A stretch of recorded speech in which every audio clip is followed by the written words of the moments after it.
In June last year, a computer virus called STUXNET was discovered lurking in the databanks of power plants, traffic control systems, and factories around the world. 20 times more complex than any previous virus code, it had an array of capabilities.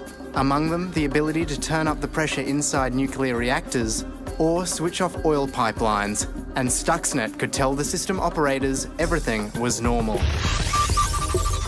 Unlike most viruses, STUXNET doesn't carry the usual forged security clearance that helps viruses burrow into systems. It actually had a real clearance, stolen from one of the most reputable computer technology companies in the world. It exploited security gaps that system creators are unaware of. These holes are known as 0 days, and the most successful viruses exploit them.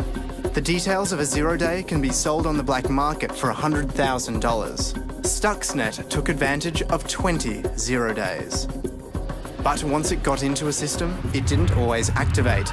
Buried deep in the STUXNET code was a specific target. Without that target, the virus remained dormant. What was it looking to shut down? The centrifuges that spin nuclear material at Iran's enrichment facilities. STUXNET was a weapon, the first to be made entirely out of code.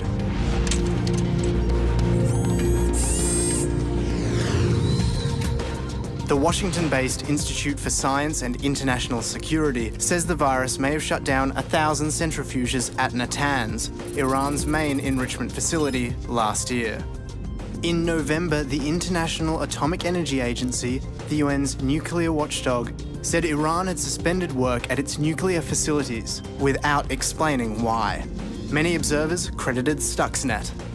Last month, the Iranian government conceded the virus's infection of the Bashir nuclear facility, still under construction, meant that switching the plant on could lead to a national electricity blackout.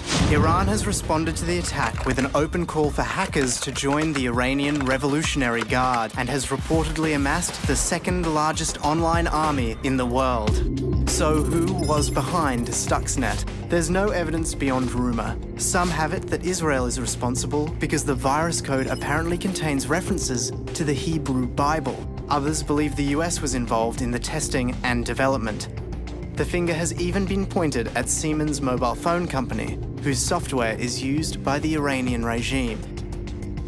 The most important question may not be who designed it, but who will redesign it.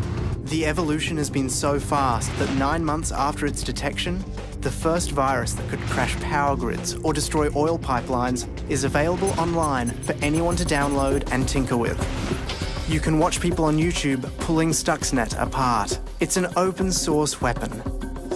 And there's no way of knowing who will use it or what they will use it for.